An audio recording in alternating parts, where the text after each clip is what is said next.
આજની કિચન અપડેટમાં સાંજના અત્યારના સાંભાર બનાવી રહી છું। તમે જોઈ શકો છો અત્યારના તૈયારી ચાલુ થઈ ગઈ છે। ત્યારબાદ આ ચટણી બની ગઈ છે। ફ્રેન્ડ, તમારે ચટણીની રેસીપી જોતી હોય તો તમે કમેન્ટ કરજો। આ ટોપરાની ચટણી છે, એકદમ બાર જેવી। ત્યારબાદ આ રવાના ઉત્તપમ બનાવવાનો છે। આ રવો પલાળી દીધો છે, તમે જોઈ શકો છો ફ્રેન્ડ્સ। આ સાંભાર બની રહ્યો છે, ચટણી થઈ ગઈ છે અને ફ્રેન્ડ્સ આ ઓળિયા લાવ્યા હતા એ અત્યારના શેકાઈ રહ્યા છે, તમે જોઈ શકો છો ફ્રેન્ડ્સ। કિચનની અપડેટ નાસ્તા માટે આ પરોઠા પણ અમે બનાવી લીધા છે, તમે જોઈ શકો છો। એકદમ સરસ પોચા રૂ જેવા પરોઠા બનાવ્યા છે, તમે જોઈ શકો છો સવારના નાસ્તા માટેના। બેટર છે, આ ટમેટા કાંદાની કચુંબર છે, જેમાં મીઠું, મરચું અને ચાટ મસાલો નાખેલો છે ઉત્તપમ બનાવવા માટેનું। અને અત્યારના ફ્રેન્ડ્સ આ ઉત્તપમ રેડી થઈ રહ્યો છે, તમે જોઈ શકો છો ફ્રેન્ડ્સ। આજના જમવામાં ઉત્તપમ છે, ટમેટા ઓનિયન ઉત્તપમ।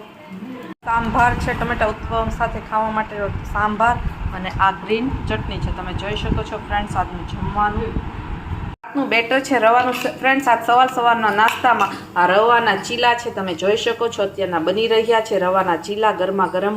નાસ્તામાં રવાના ચીલા અને આ ટોપરાની ચટણી છે, તમે જોઈ શકો છો સાઉથ ઇન્ડિયન સ્ટાઇલ ફ્રેન્ડ્સ। આજનો નાસ્તામાં તમે જોઈ શકો છો ફ્રેન્ડ્સ।